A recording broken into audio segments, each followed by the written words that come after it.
is back, causing mass discussion. Can't you see them dad boys are casting? Testing competition on their podcast mission. Never know what you get, it's chaotic precision. If you don't know, you better find out the dad pack. I'm here to prove a point, we three kings just believe that you don't want to tussle with them. This show is thunder, subscribe and tune in, and you're laughing to the very end. Don't turn your back on the dad pack. Don't turn your back on the dad pack. Put the kids to bed. Dads are home, but not all the dads. Unfortunately, our pretty face papa is out on assignment this week, so I can't reveal too many details. But it'll just be me and old Bo Cephas this week. But we can't wait for Mr. Magnificent to come back next week. We get some pretty cool guests next week. But I'll tell you what, tonight we have an even cooler guest. And as you know, I am Big Rig Eric Manfey. He is the wrestling t-shirt guy, Bo Cephas. And tonight we have with us a very special guest, as I said, Donny Polinske of Primer55. Sir, how the heck are you? How's it going, good fellas? It's an honor to be on your guys' show. I appreciate it. To everyone out there, I hope you're tuning in. What's up, Ruckus, to everybody out there? Yeah, boy. Already got somebody chiming in here. Awesome, hell yeah. Steve, I totally passed over you though. It is day what now? It's day 1298, son. Ooh. Yeah, which means on our next episode it'll be day 1300. But that's yeah, awesome. day 1298. And since I've had Primer55's Texas in my head all fucking day, I figured I'd wear a Dusty Rhodes Texas. Oh, the American Dream, Dusty Rhodes. That's hard times, Daddy. Hard times, baby. Give him a gold watch, kick him in the butt. I love them Texas wrestling T-shirts, baby. They're nice. That's right. Well, yeah, man, that's awesome. We love it'll be Thursday. Nice round number, 1300. That's still. So let me get this straight. You've worn 1300 different shirts in a So 425 days there was no repaints, and then it started to get ridiculous. So after 425 days, I started occasionally repeating shirts. I was gonna say that's a lot of fucking shirts in your house. My garage has now became my closet. I have about 800 and something now, and it's obscene. I keep getting more. I keep ordering more. Who owns more clothing, you or your old lady? By far me. Wow. Yeah, by far me. I love me some time I see Krista running around just in your shirts. Yes, she can't find hers. They're buried underneath thousands of wrestling shirts. There's also been a lot of times I've gotten a lot of shirts from people, right? And they'll give me 3X or 4X, and my wife loves a giant shirt. So she will steal anything that is a 3X or 4X, and that's her sleeping shirt. You know what I mean? So she's like, yeah, those are mine. You know, is what it is. You know, I still wear them for the count. You know, and I always tell them if Guinness ever wants to come physically verify how many shirts I have, I need to collect everyone's shirts in the house because they're mine for the record count. You know, you should have taken a picture every day from the last 1400 days to timestamp that. Well, see, I have the record for the most consecutive days wearing a wrestling shirt. He has the actual Guinness World Record. Yeah. Yeah, but he does have it. No shit. Oh, all right. The Guinness World Record for the most wrestling shirts owned is actually like 5,000-6,000. Oh my God. Yeah, there's a guy, massive collector out there who has way more than me. He just decides to wear normal shirts every once in a while. He's not committed to the cause like you. I mean, not to mention, I've got this fucking tattoo here. Shit. I take this shit very fucking serious. Yeah, I see that. Oh shit, man. So let's let the people know a little bit about who you are. Let's talk about who you are before you joined Primer55. Can you give us like a little brief history of your musical history? Sure. I started in a rap metal band in early 2000s called Soar. We did a lot of touring with bands like 40 Below Summer, Head PE, Cottonmouth Kings. We just anywhere we could get a gig, we were going. So we did really well. And then as that band was breaking up around 2006, 2007 ish, I was like, I'm going to do a hip hop album. And actually my buddy used to work at the Rave Eagles Club here in Milwaukee, the biggest rock venue here in town.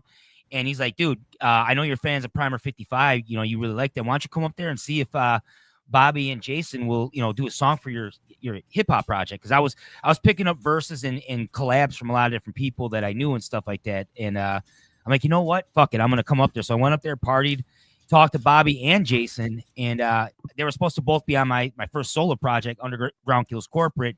And then while I was working on that, Bobby hit me up. He's like, hey, I'm auditioning people for Primer. I'm like, what? Jason was going through some shit, and Bob, Bob and him were kind of arguing back and forth with each other on one of their tours. And I don't want to like get too much into it, but then so he's like, here's 2 songs. He sent me 2 demo tracks. He's like, write to these, get it back to me in the next 48 hours, and then I'll let you know what's up. So I got him.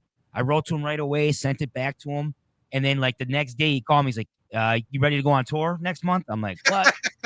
I got in a Primer. So man, I gotta say, Primer, I have gotten tattooed to Primer55 more than any other band that I've ever gotten tattooed to, because my tattoo artist, you guys were the like perfect time to be one of his all-time favorite bands.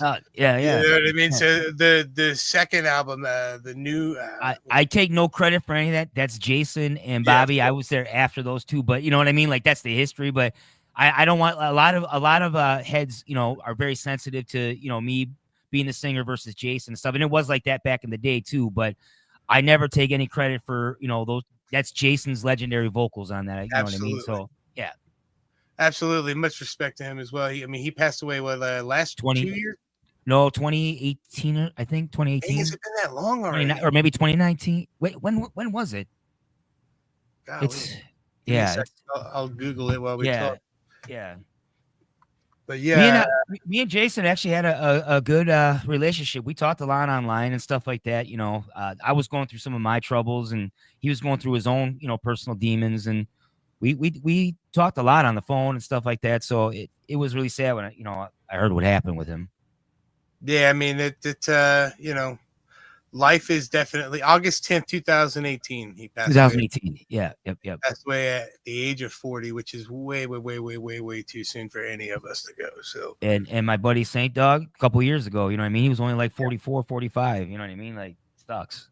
It's crazy too, man, when you get like, and I just had one of these moments today. It's what made me think of it. You get these far away from these moments when you lose these people, and it's just like, wow, like it's almost like you see their lives as defined as like a period of time, but it's so, I don't know, it's hard to deal with when you get like 10 years later, I don't want to get too deep either, but rest in peace to Ozzy, the Prince of Darkness. Yes, that sucked today to hear too. You know what I mean? Like that. Growing up, my first CD I ever owned was Black Sabbath's Greatest Hits.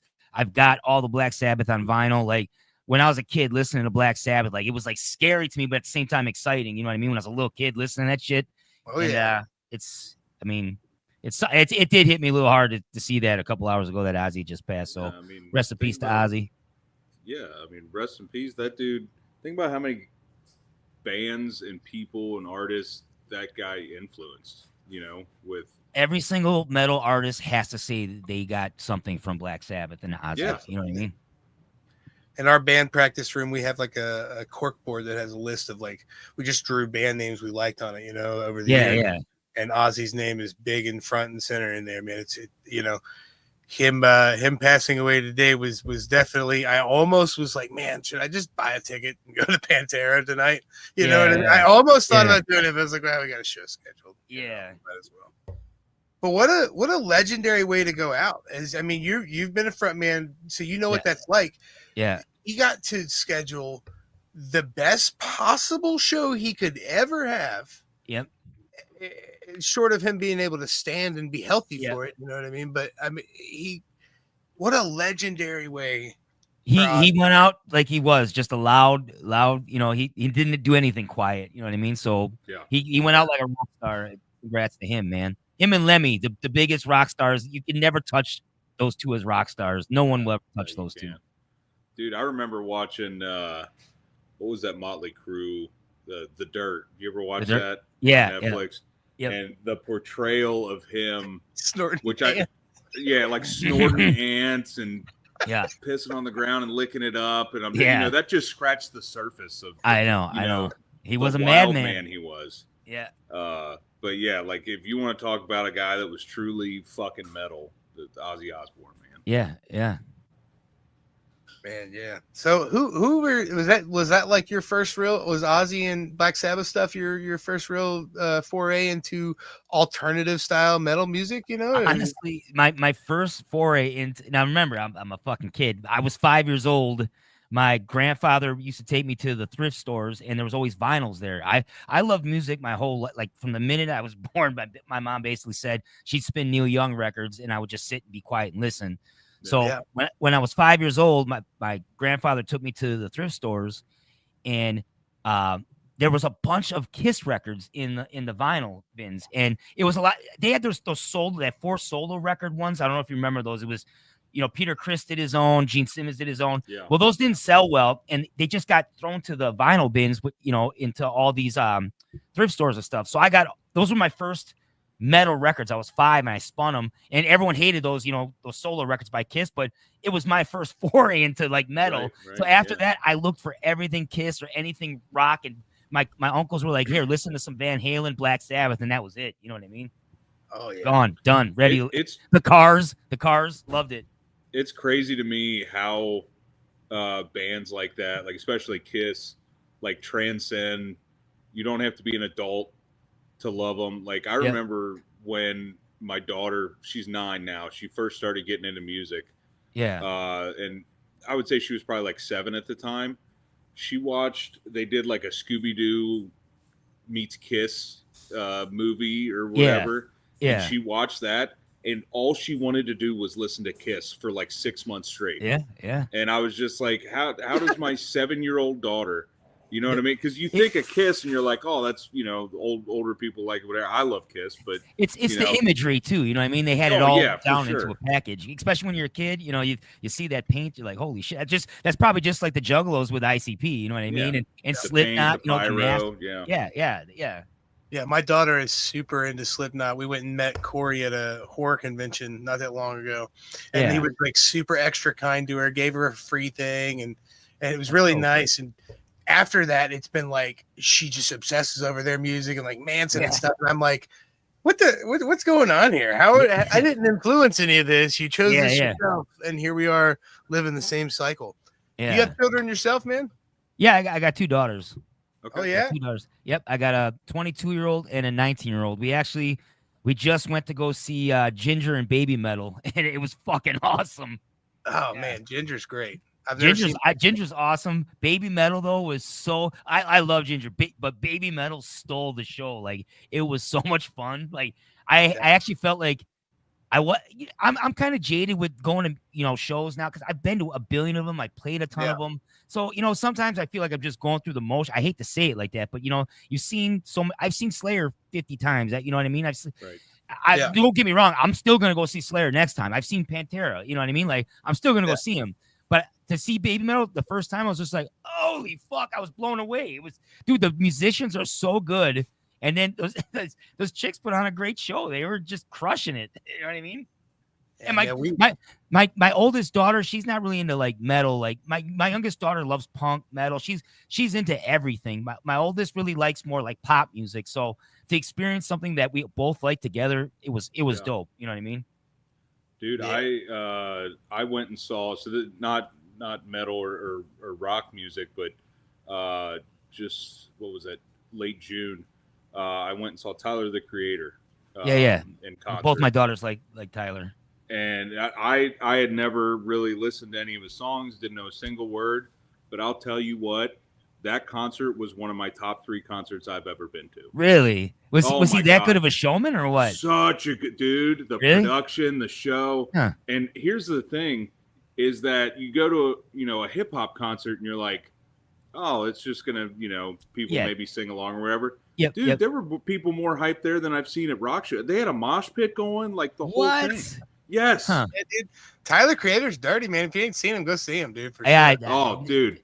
Maybe I'll have to go check him out now. I've known about him forever, but I just never really was like, I'm going to go see it. You know what I mean? But maybe I will. Yeah, well, and you know, it was one of those things. Like I never would have bought the ticket, but like my girlfriend bought tickets, and it was me, her daughter, and two of her friends. And I was just like, yeah, I'll go. You know, why not? Yeah. It's a new experience, whatever. You know, this is something that's important to them. And like part of the experience that was so great was seeing the joy on their faces. Yeah, They're such massive fans. You know what I mean? Yeah. But I still had a great time. I didn't know a single word, but yeah. You were vibing. It was just a good vibe. Yeah, just a good vibe. For sure. We had a chance. We played at a festival. I can't remember what the name of the festival was, but Ginger was on that, and I remember being mystified by them. And I was like, "Oh shit, these guys are are really awesome. good." I'll tell you what, too, Tatiana. Like the first time I saw her a couple years ago, she was good. This last time, I feel like she's gotten even better as a front person, front man, front person, front woman. You know what I mean? You want to call it. Yeah. She was amazing. Like she was hitting those high notes. I mean, still the growls. Like I was like, damn, she's gotten even better. But that whole band is just sick. Yeah, dude. Their album, what was it like? It came out. I think it came out this year, didn't it? It's got blood on the cover. The last album, I've listened to a couple of the songs. My wife's a big fan of theirs, so she listens to them all the time in the car. But I bought her a vinyl or two because I like to just sit and listen to vinyl. So when I'm down here in the studio, I told her to come down here and just listen to a couple Ginger records with me. But I had the ones with Teacher on it. I don't know the names of the albums and stuff like that. I'm a huge Deftones fan. I couldn't tell you half of their songs names. I have no idea. I'm the same way. When I see that video, that guy when he goes up to someone wearing a shirt, like name 3 songs, I would be fucked in so many of those situations. But I can sing them. Every time we go out to the bar, I'll try to like pick out songs on the touch tunes. I'm like, I have no idea what's my favorite songs. I got to listen to the first notes. Well, and then you click on the song and it comes on. You're like, oh, that's what this song. That's the song. Yeah. That Spotify's been great for that, man. Like I'll just put like a shuffle on, like not even songs on my playlist. I'll just put a shuffle on and I'll hear the song and I was like, oh, cool. And I look at it and I'm like, no idea this was that person. But I've heard it a million times and I enjoy the song. So I would tell you a quick story. Like I said, my band's played a bunch of shows too, so I know what you're saying about that. But there was a moment. I'm a huge hip hop fan. I love just the boom bap shit. So like I was really into Afro Man's like B tracks. I really liked Afro Man's. For some reason, Afro Man really stuck out to me. We played the show with him, right? And he was talking to me for a minute. I was like, dude, I'm a real fan. He's like, what do you mean by you're a real fan? I was like, I know more than the 2 songs everyone else knows. And he put me on the spot and he was like, what's your favorite song on this album? And he's like, let's hear it. And I rapped it for him. And then for a minute, I was rapping my favorite Afro Man verse with Afro Man Is there any moment like that sticks out to you where you were just like, fuck, I can't believe I got to play with these people. I can't believe I got to do this. I can't believe that this was, or do you is there one that really sticks out that just makes you smile or what? I mean, there's quite a few. I would say, probably back in the day was Soar. Playing with Cypress Hill in Milwaukee was fucking amazing. Man. Like when Cypress Hill was at their like peak of back then, and we got to kick it with them. And then what's funny is then like 6 months later we ran into him at the Whiskey A Go Go, or not the Whiskey what's the bar next to the Whiskey A Go Go in LA?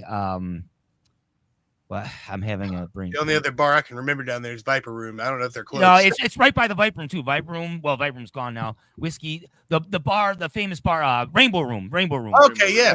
And then we ended up smoking weed with them there with Fear Factory, and I was just like, this is so dope. And then later on down the line, I ended up touring with Send Dog. So like in that regard, like just being able to kick it with B-Rail and Cypress Hill, 2 of my favorite of all time, was amazing to me. And smoking weed in a fucking club in LA together. You know what I mean? Yeah. I have a great. I tell this to everybody all the time, but also when I lived in LA, I was at the Rainbow Room, and I had my friend fly in from Milwaukee, and we were sitting in the Rainbow Room, and I'm just drinking Heinekens, getting fucking stupid. I'm in my 20s, just fucking young and dumb, and the bartender cuts me off, and she's like, "You've had enough Heinekens," and I'm like, "Fuck, no, get the fuck out of here!" And my buddy's like laughing. And then all of a sudden, I see Lemmy was there all the time. From Motorhead. He always sat at the end of the bar, and he went and talked to the girl, and she came back and she put down a fucking Heineken. She's like, Lemmy said this one's for on the house from him, So Lemmy bought me a fucking beer. Yo, dude. Yeah. So I went up to him. I was like, Lemmy, I was like, I don't want to like interrupt you. I know you like a quiet time, but thank you. He's like, cheers, mate. And he's like, you're all right. Cause I was just fucking being a lunatic in there. So Lemmy bought me a beer. That was like one of the coolest things that ever happened. That's amazing. Yeah. Shoot, dude. You get cut off by the bartender. Nah, Lemmy's Like, nah, fuck that. Bro, we went and saw Lemmy. I think it was 2000, maybe 12. And he came to Cincinnati, and he played like 4 or 5 songs, and he stopped and he said, "Well, I'm a fucking rock god. I feel like I'm entitled to have a smoke and a drink. So I'm gonna smoke a doobie, drink this beer, and then we're gonna play some more songs." And everybody was like, "Yeah." And then what happened in between? He actually just sat there. Yeah, no, he literally took like 45 seconds to like smoke a bit of a joint and drink some beer. Hey, all right. I mean, yeah, went back to playing. That's awesome. He was like, I think I'm allowed this at this point in my career. Yes, you are. Yeah. Who's gonna tell him no? Go ahead, dude. Did you have you said you got into music real early. What was do you have a first concert that like really stuck out? My first concert was Offspring. I know that's not super metal awesome. punk rock, but That's awesome. yeah, fucking kick ass. Dude. Yeah, I think I saw him in, was it 93 or some shit? 94. When did it come out and play? When did that song come out? That was 93, right? 93, 94. Like that. Give me a few. Yeah, I'm losing track of time. But I'm trying to think of my favorite concert experience as a fan, not like a show. Right. Yeah, that's what I'm asking. Yeah, Came out in 94. 94, yeah. So I was 17 then. Yeah. So, my favorite, fuck, I can't even tell you. I've been to so many, you know what I mean? But you know, Slayer the first time was amazing. Motorhead the first time was amazing. Wu-Tang, the first time I saw Wu-Tang, you know, that was amazing. You know what? Honestly, you know what I'll say? And this is I went to a little club in Milwaukee, and there was probably only like 100 people there. And my buddy's like, dude, you have to see this guy, Ari the Rugged Man. And he's like, I know you're into hip hop and stuff. And this is before I really knew I knew who he was, but I never like knew. This is 25 years. I can't even remember now. It was a long fucking time ago. And I saw it in front of like 80 to 100 people, and he fucking crushed it. And ever since that day, I'm like, I'm the biggest Rugged Man fan. Like, you know what I mean? Like, I was blown away by his stage presence, everything. Like, I wasn't expecting shit. I was just like, I'm going to hip hop show, try to have a couple drinks, maybe hit on a couple chicks. You know what I mean? And then all I did was watch fucking Rugged Man just like this. What the fuck? So yeah, that was amazing. Eric, if you don't know who that is, that's the one thing you take from this episode. Go listen to some Rugged Man. Go listen to Ari the Rugged Man. He's still. I'm sure I can say something to Danny, and she'll be like, "You don't know who that is." We just played a show in March in Madison, Wisconsin, and he's still top notch. Like, there's no one that puts on a better show than him, in my opinion, in hip hop. You know what I mean? Tech Nine's dope. You know what I mean? Yellow was dope. Like, but for Rugged Man, just with a DJ in himself, like, fuck, man, he crushes it. Yeah, he's tremendous, man, for sure. So, who lit the fire of reuniting Primer55, man? Who brought it back to live in 2025? Well, me and Bobby, I don't know if you guys really know like a lot of the history between me and Bobby, though. I know a bit, but I only know what I've learned from literally just like seeing Facebook posts over the years. Yeah, like, we were together for like, 3 or 4 years as the band, 2007 or 2008 to 2011 or something like that. And, it went really good. There was just some internal things that were going on. I really don't want to dredge up all that stuff. You know what I mean? But life gets in the way sometimes, man. Yeah. And I'll admit, I'll be the first to admit, I was starting to go through a drug addiction really bad. And I was feeling like I could do whatever the fuck I want. Cause I was doing the solo, the DRP stuff, and Bobby was getting upset with it. Like, bro, you're using the Primer name for your own monetary gain type thing. And he probably had some point to it, but he also, whatever, it is what it is. What happened is done. But we didn't talk for like over a decade, and I seen something in December of last year. And now, again, I've been clean off heroin and cocaine for 10 years now. I've reassessed my life many times now over all my mistakes through life. Not to say I'm perfect or anything. I just know that my mistakes, I try not to do those same mistakes anymore. I've become a better person from my drug addiction. So I saw in December of last year, he was going through some really bad health issues. And he has me blocked. He had me blocked on a bunch of different things. So I couldn't even reach out to him. I told a couple of friends that he knew. I was like, hey, let Bobby know. I said, what's up? But I don't think anyone ever said anything to him. And it is what it is. So I was like, you know what? I had the Force 5 page. I hit him up on Instagram, the Force 5 Records Instagram page. And so I could get through to him. I was like, hey, Bobby, this is Donnie. I know we haven't talked in forever, but I'm talking to the Force 5 page. I really hope everything's good with you. I hope everything's good with your family. I hope you get healthy again. I don't want to hold any more old grudges. I don't want to have any of that looming over me anymore. I just want to let you know I'm thankful for everything you've done for me, and I hope you get better. And he wrote a simple thing, just like, hey, Donnie, that means a lot. Thank you. That was the end of it. So then March or April of this year, I do a podcast too called the Ruckus Podcast Show with Danny Diablo and a couple of the Force 5 Records guys. And I was like, hey, let's have Bobby on. So I hit up Bobby. I was like, hey, do you want to be on our show? And he's like, sure, let's fucking do it. So I'm like, all right. So we got on. We started reminiscing, talking on the podcast, just having a good time. And, it ended on a good note. So he reached out to me the next day. He's like, hey, that was really a lot of fun. And he told me, he's like, I'm starting a Primer again, but we already have a singer. I'm like, I hope everything goes well, Bobby. I hope it's amazing for you. I really, I truly hope everything's great. So that was it. And then like a week after that, he hit me up and he's like, hey, what do you think about singing for Primer again? I was like, I thought you had a singer. And he's like, nah, he's like, what do you think about doing it? I'm like, yes, let's fucking do it. Let's do it. I would love to. So that's how it came to be. And ever since, like, the last couple of months, it's just one thing after another. We got so much shit coming up. It's fucking crazy, man. It's dope. It's the emergence of new metal, the reemergence with a lot of new bands now, and the old bands are getting some of that respect again. That like, people want to see it. So it's had a lot of interest. You know what I mean? So I'm hoping it goes good. But me and Bobby have been really good. Open communication. You know what I mean? Like all that kind of stuff. So I feel really strongly about what we're doing. But I gotta tell you, it made my whole ass. Like I said, I listened to those two albums 168 times. You know what I'm saying? Yeah. So when I saw that the band was getting back together, I was like, oh shit. You know what I mean? So I'm waiting for, like, we talked a little bit before the show. We ain't got to go into too much into it, but I'm waiting for that Cincinnati date. When that Cincinnati or somewhere near here date is, I'm planning the fuck out of that. I will be out there in the front row screaming my head off, man. It's gonna be fun. Yeah, bro. Hell yeah. For sure, dude.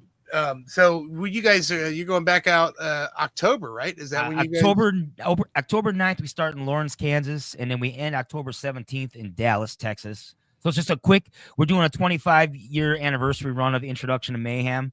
And then from there, we've got some stuff planned in November, December. But like I told you guys before we got on the air, we're going to be touring with a couple other bands from that era, so to speak, possibly. So we're working on that right now. I can't really announce it yet because there's still some logistics with one of the bands on tour with their agent. So I have to be hush hush about it a little bit. We're trying to work around that. It's so crazy to me, man, because like a lot of these bands are why I'm in a band. My band it's a more metal, new metal. That's what we call ourselves party metal, for the lack of a better term, but we love Snot and Head PE. Yes. And, just that real fucking spit in your face metal. We loved that shit. And that's exactly what we do. We always try to say that we're like Pantera riffs with metal hip hop. Like, I'm already intrigued. I like that. The band Snot is actually is represented by the same agent as us right now. So we're trying to work on something with that. Maybe come on, the guys in Snot, let's do this. You guys, Snot, maybe Head PE, all on a tour. That would sell out fucking everywhere, dude. Yeah. Sign me up. Shut up and take my money. That actually reminds me. See, we were talking about the female metal artists. Who were were they sisters that played at that show? Crisis.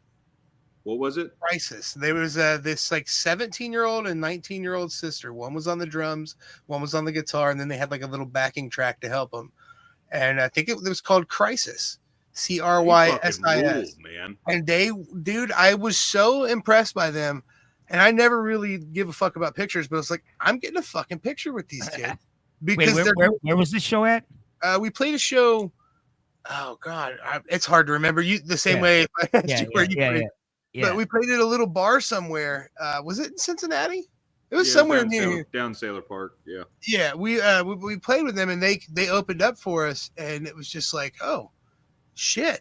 Okay, like these. I love when that happens because, like you said, you get jaded sometimes, and then you're like, that's why I love music. You know what I mean? You those gems like that happen. You're like, all right, this. You know what I mean? Something sparked your ear. Because I hate to say it, as you get older, you get a little more jaded with everything, and you forget sometimes the purity of what music is, or anything. You know what I mean? Like we tend to do that. I don't know why. But every now and then you're reminded of it, and then you're in that zone for a while. You know what I mean? And yeah, that definitely happens, man. I mean, I've had my moments where we've played with these huge artists, right? And for example, a very large hip hop artist who had his own TV show on MTV. We played a show with him, and we sold 74 of the tickets. I think that was for like 150 people showed up. So like, So you had the crowd with yours. Yeah, so we went to just go say, hey, what's up, man? It's a pleasure to play with you, just to show respect. And bro, he literally gave us one of these. He was like, yeah, thanks. What? And let's just suffice it to say, I'm no longer that big of a fan of his. But it was just kind of like, dude, I fucking put half of your crowd out there, dude. You can at least say, thanks, bud. You know that's why I mean? They say sometimes you don't want to meet. Not that he was your hero, but you know what I mean. Like musicians, no matter what.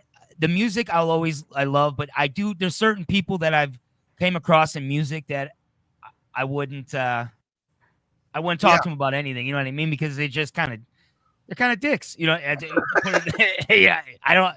But you also got to remember sometimes you got to look at it this way. Was that person on tour for a month and he's exhausted and he just wants quiet? You know, but still, you know what I mean?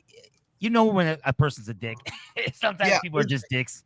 And that's the thing. Even if he could have been having a bad day or whatever, he could have just been like, "Oh thanks, man." Whatever, and then still brush me off. But literally, the hand gestures where I was like, "Fuck you, dude." Yeah. Like, I'll tell you what, Steve. One of the most memorable concerts I've ever been to of yours.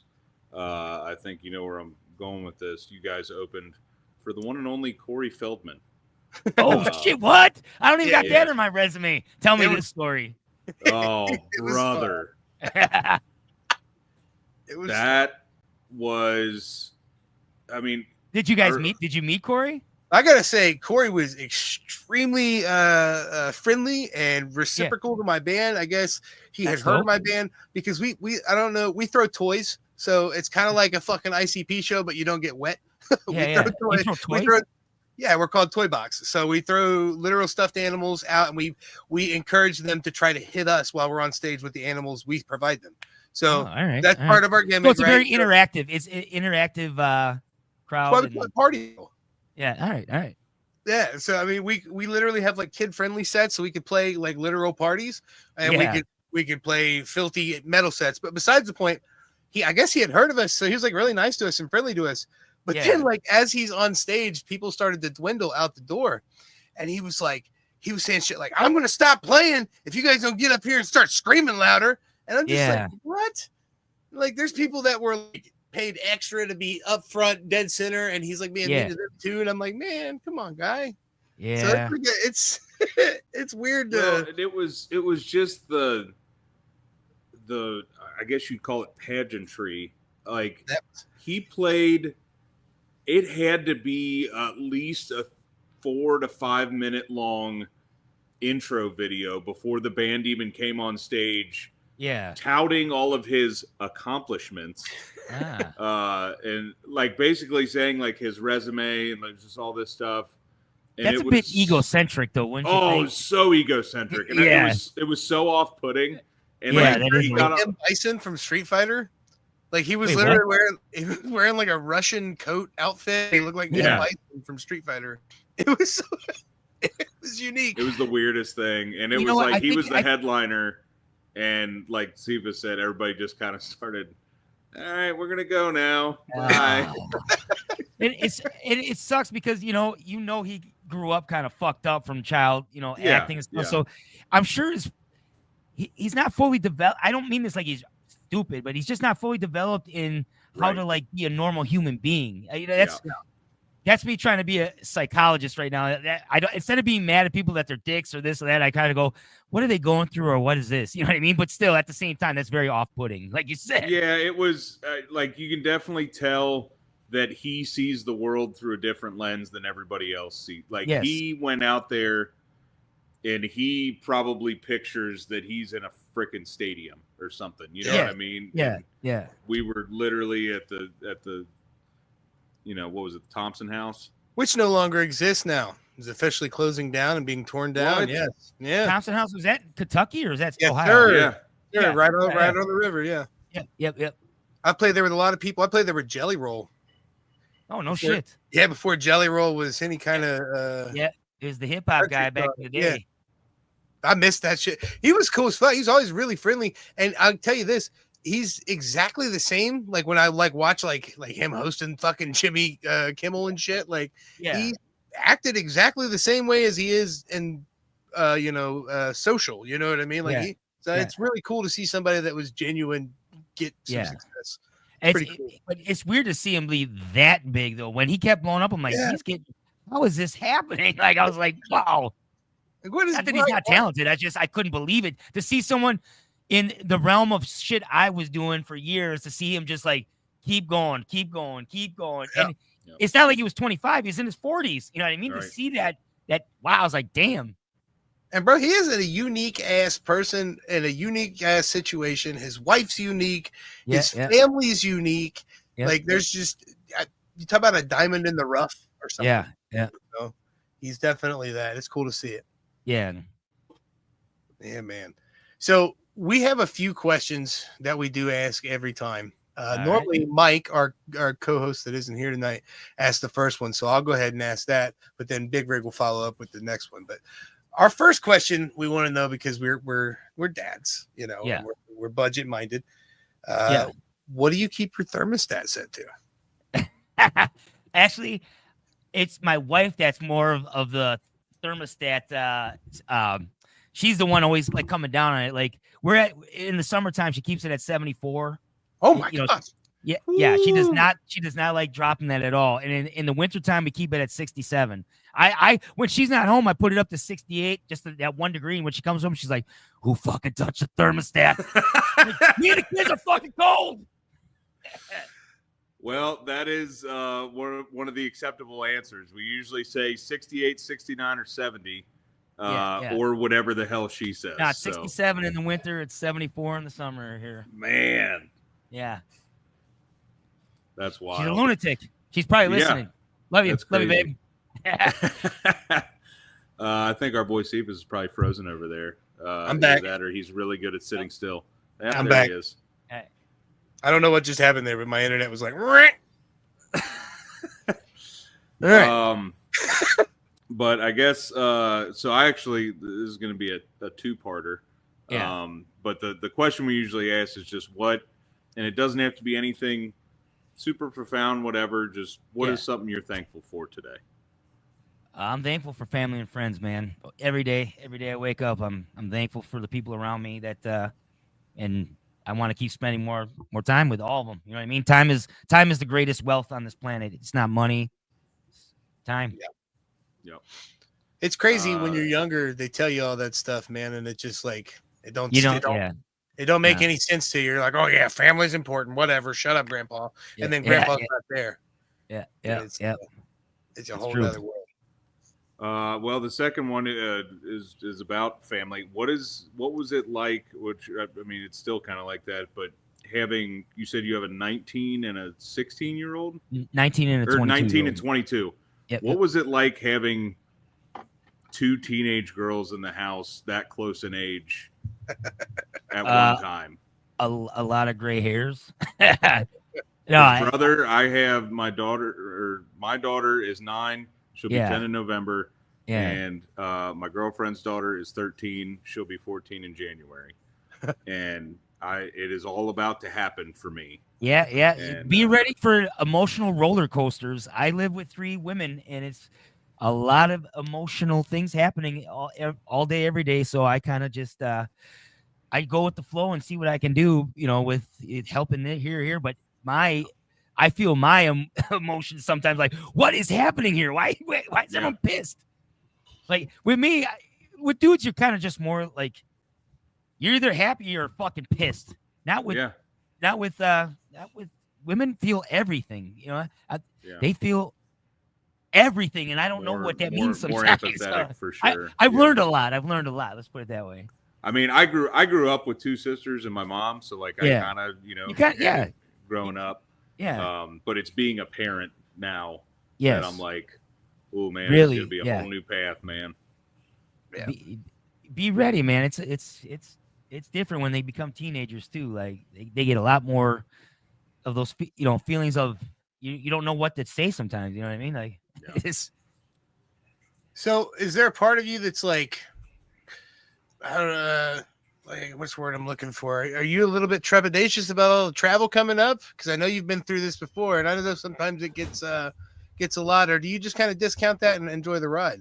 No, I love traveling. I love my house. I love my family. But I love to travel. The only thing is, being gone for more than like 3-4 weeks at a time gets to be really taxing. I don't enjoy that as much. I've done a lot of touring with like Scarhead and Danny Diablo, where we're gone for 4 to 6 weeks and stuff like that, and it gets to be too much. We did a one run, 2022 and 2023, that we were gone a long time, and my wife started getting a little upset. I think I was gone for 6 months of a full year. You know what I mean? Like that's as you get older, that's a bit too much. But I love traveling. I love being on the road. I love being on stage. You know what I mean? Like, so no, I'm looking forward to traveling again and get back on the road. I just not too long. You know what I mean? You need to come home and recharge your battery, so to speak. Yeah, for sure. I'm glad that we're big giant wrestling fans, obviously, as you can tell with the wrestling logo as our logo, but it's good to see like sports like that and other places giving people time off with their families. Man. Yes. Like, because back in the 80s and 70s with wrestling, especially, those motherfuckers were gone 350 days a year living out of a hotel. That was a rough life for a lot of those wrestlers, man. That sucked. I look at like Piper's stories and I'm like, man, he missed out on a lot of time with his kids. Yeah. To be who he was. Yeah. It is what it is. How many days a week they were wrestling and destroying their bodies. You know what I mean? Even nowadays. You had the weekly TV, plus you had the house shows. And yes, the house shows. They even wrestle in the house shows. You know what I mean? Yeah. Even the big names. Yep. And that kind of changed. I don't know if you currently follow wrestling or whatever, but not as much anymore. When Triple H took over after Vince stepped down, that was a big thing that changed. Is they still do house shows, but they dialed the house show schedule way back. Yeah, and it seems like they're very big proponents of like, if you need time off, like unless you're in like a major storyline or something. Yeah. If you are in a major storyline and you need time off, like they figure out a way to like, okay, you get a break after this date or whatever. You're gonna see a lot of wrestlers living longer lives and being happier, and not as fucking beat up. Look at a lot of those guys, like all the guys from my era that I grew up with. They're either dead or they're broken. You know what I mean? For sure. So I don't know a lot of the new names anymore. Like I stopped watching probably in the early 2005, 2006, 2007. I just saw Buff Bagwell had his leg amputated. That sucked to see. I loved watching him back in the day too, man. It sucks to see a lot of these guys like that. You definitely see it. We actually go to a wrestling convention every year up in Indianapolis. We get a table there and everything, and you'll see a lot of like the current stars and stuff, but you see a lot of legends there too. Yeah, and man, it's wild seeing some of those legends that are just like, for lack of a better term, look like hammered dog shit. I was just saying, and people say that wrestling's not real. Look at those bodies and how beat up they are. You're telling me they didn't take a fucking punishment? Yeah, they look worse than NFL players after they retired. Crazy. You can't fake falling down. No. You can soften it. You can make it easier, but it's still falling down. Try taking a chop from like the Big Show or the Giant. Right. No, thank you. Yeah. Yeah, and and I've kind of, I feel like we talked about this on an episode not that long ago. It seems like wrestlers now, it's not as much about the party as it is it seems like they're taking care of themselves more now while they're wrestling. So I don't think we'll see that as much. Because they got to balance that out. There should be a little bit of rock star partying. I mean, they rock star a little bit, but it definitely seems like they're doing preventative maintenance now, so they're not, Jake the Snake before DDP revived him. You know what I mean? Yeah, Lex Luger, who was wheelchair bound forever. Yeah, I know. Which, hey man, shout out DDP. That dude freaking changes so many lives. It's crazy. Yeah, I know. Yep, I see a lot of that on social media. All the different things he's doing with that. DDP Speaking yoga. of wrestling and all this stuff, Jelly Roll, to go back to him, is wrestling at SummerSlam in 2 weeks. He's teaming up with Randy Orton. Oh my god! And he's facing Drew McIntyre and Logan Paul. I saw what didn't they just have some beef on one of the late night shows? Yeah, it was. Yeah. It's crazy to me to see it. Like I said, man, I sat in the back drinking and smoking with Jelly at a show and just bullshitting. And now he's about to be wrestling where I would die to be a celebrity part of a SummerSlam. If I ever make it celebrity in anything, if anything I do takes off more than the few thousand local fans I got, don't you think I'm what's what we're looking for? I'm jumping over into the crossing over. Yeah, I'm crossing over. The second I'm famous for anything, I'm hitting them up. Like, let me be. I want to see ICP come back for one WWE event, SummerSlam or something like that. Bro, I got to do one of my shirt videos because I told you I do the videos every day. I did one with Violent J, and he called me out for not wearing one of his shirts. I was just like, I'm sorry. I'll buy one immediately. Don't kill me. Oh man, I am so fucking excited for you guys. I hope you guys sell every venue to the fucking top. I hope you. Thank you, brother. Thank you. So much merch sales that you guys got to stop at some random extra merch place to buy more. Yeah, I hope that too, man. I hope it's great, man. Like, I can't wait to just like play the songs again with Bobby, and we're already talking about working on a new album. So that's this winter we're gonna start working on something.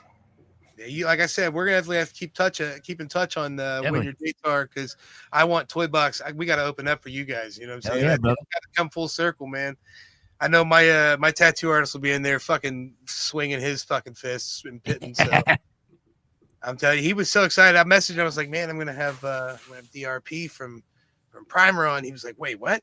Yeah. I was like, yeah. He was like, oh fuck, I'll be tuning in for that one. So he's probably in the comments somewhere. Oh yeah. We had quite a few comments today, by the way. Let's before we wrap this thing up, say a little hellos here. What up, Justin? R.I.P. Ozzy for sure. What's up, Brian? Yeah, I almost went to that Pantera in town tonight, buddy. And then what's up, Neutron? How you doing, buddy? Fuck yeah, mosh pit clip with a little girl. Hey man, my kids are getting the mosh pit. We're selling for. That's awesome. That's what I love about mosh pits. That like. You see it at a lot of metal shows or just shows in general. Yeah. And you see these people that are like, oh, it's dangerous, whatever. No, usually the mosh pits are like the most caring people at the show. Yeah. Like, that, and if you put a kid in a mosh pit, everyone that notices will instantly protect that child and go crazy around them. Yep. So have your kiddos got to see you perform? I would assume. Oh yeah, they've been a few. They actually. About a month and a half ago, I'm also in a band called Angry Corpses with a couple of the members from MOD from back in the day. Okay. I don't know if you're familiar with the MOD. So we did I did like a 3-day run in New York and Jersey, and we played Tompkins Square Park for this big festival called Waste Fest with Urban Waste and another band called Fear, which is like a big 80s thrash punk band and stuff like that.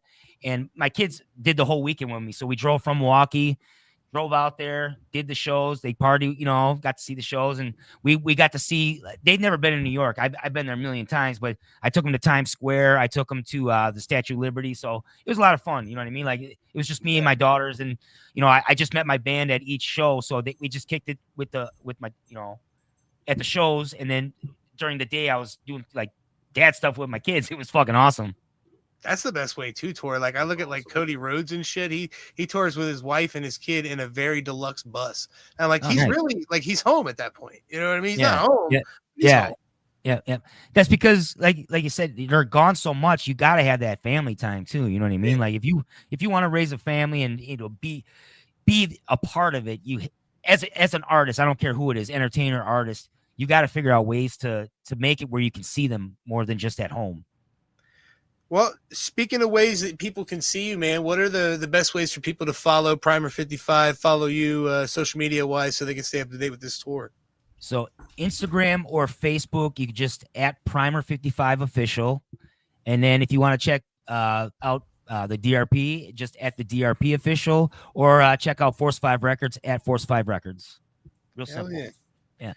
I mean, we appreciate like hell you coming on, brother. We had a hell of a time talking to you, but we're definitely going to have you back on at some point when Mike's back with us, because I guarantee you he's probably got 50 questions he didn't get to ask. So I'll try to get Bobby on too. Well, you know what I mean? I'd love to have Bobby on, man. That'd be fantastic, man.